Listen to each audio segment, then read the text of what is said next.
Hey everyone, it's Stacie from the Key to Soul Awakening. Yesterday, I spoke to you about how to get rid of the negativity inside of you. Today, I'm going to talk about your dreams and how to unlock the code of them in order to manifest your life better. Just as a reminder, July 24th, 11 a.m. Eastern Standard Time, I'll be live again answering any and all questions about manifesting, the law of attraction, anything about the universe, and giving free readings to anybody who wants them. I also have a book coming out called Raising Stacie. It will be on Amazon soon. If you would like a discount code, comment below. All right, here we go with dreams. We lose about 95% of what we dream within 3 minutes of waking up.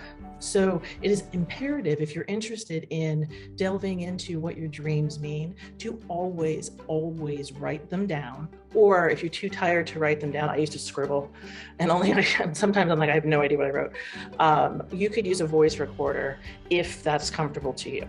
I prefer to write them. Now here's the secret, okay?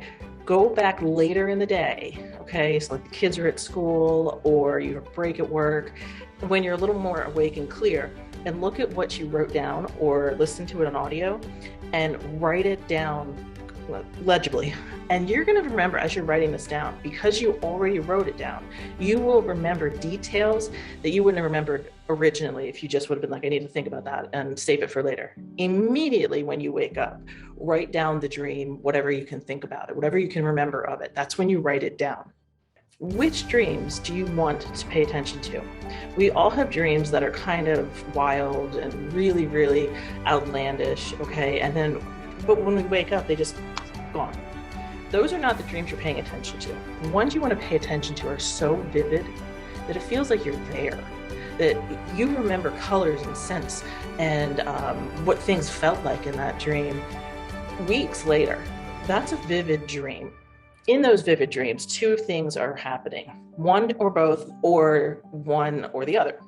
The first one is if you dream of somebody who's passed away and they come to you in dream, they're visiting you. All right. And you're going to want to write that down because ordinarily they visit you for a reason, just to tell you they love you, but there's generally a different reason along with that. Like maybe you're feeling insecure in life and, they were your only support or something like that. Okay. The other part of the dreams is your spirit guides are coming to you to help you with the problem. And they try to use dreams in a way that's translated in a way we will understand on Earth. Okay. So yeah, they're a little wild, they're a little crazy, but they're vivid. And those are your spirit guides trying to tell you something in a way that translates to us humans on Earth. Because if they would give us what it actually is, we'd have no idea. I'm going to tell you one of my dreams in a minute. I have to think about it. I just missed something. Oh, right. Just because we go to sleep at night, our minds and our bodies need rest, which we all do, does not mean our soul does. Our soul astral travels and goes places, and that means that our soul lifts up and goes other places while we're sleeping. You can learn to actually astral travel yourself during this process, but our souls go everywhere at night. Sometimes they go past, sometimes they go over the other side to change the life plan because something has gone awry and they need to put somebody else in to help you. If that other person decided to not help you, yep, they're telling me to tell you, dreams are a roadmap that we should be paying attention to. And a lot of people don't. And when I say them, I'm talking about my spirit guides. I hear them as I'm talking. And sometimes they tell me things I forgot. But in these vivid dreams, that is you in them. That is your astral soul in the dream. And it's trying to help you understand what you're going through in your life. And let me give you an example. A few years ago, and I do talk about this in my book that's coming out. A few years ago, I went through a very hard time when I realized I was mistreated in a way that I can't talk about on YouTube by several family members. And I was left trusting no one and felt very insecure about myself, okay? The people who had done this or had orchestrated it or allowed it to happen were all saying to me, why are you still talking about this? This is over. Everyone's gotten over it. I had gotten over it. So I went through a real troubling time those years. Then I had this dream where I was standing and I saw the person, my brother, who had done a lot to me. come up, and I looked side to side, and all of a sudden there's a row of me, dressed the same, we all look the same. And then poof, we went in different uniforms. I call them uniforms, different clothing, our hair was different.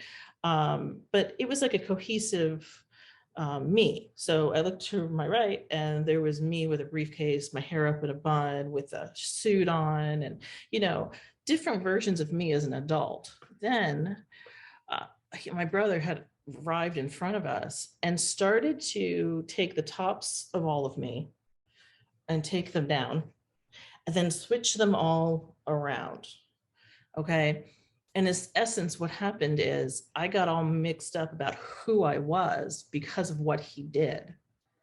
And when I realized that, and like I looked to my side, and there's like a skater person with the lawyer person, and it didn't match.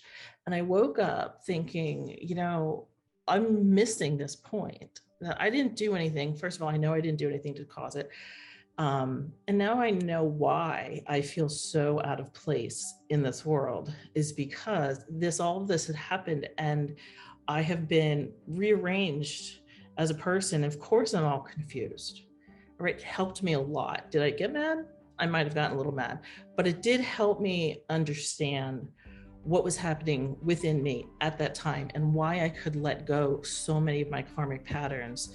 So to wrap this up, because it's getting a little long, number one, write down your dreams immediately when you have them.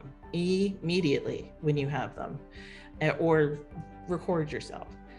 Later, go back and rewrite. Later, when I mean the same day. Later in the same day, go back and write them legibly and added the details that you remember. Now, we all wake up and we quick Google, what does it mean if I dream about a water snake? Okay. The thing is, all these dream journals are just written really for clickbait, and they're trying to get like advertising money and all of that. They don't actually mean as much as you think they mean. You need to look at this dream that you had and think, what does it mean to me? I certainly didn't Google a brother who was mistreating me, rearranged me like a line of toy soldiers. I wouldn't have gotten an answer for that. You need to look to see what the dream means to you and start making notes in the margins. Okay, then try to figure out what it's trying to tell you. I knew immediately when I had my dream, but some people get stumped. Some people don't understand. So then you ask your spirit guides, and how you know your spirit guide is answering you is you ask a question and the answer comes like that without you even thinking about it. All right, that's your intuition. That is your spirit guide. If you have comments or questions about what I'm talking about with dreams, please comment below and let me know what your question is, and I will get right back to you. Okay.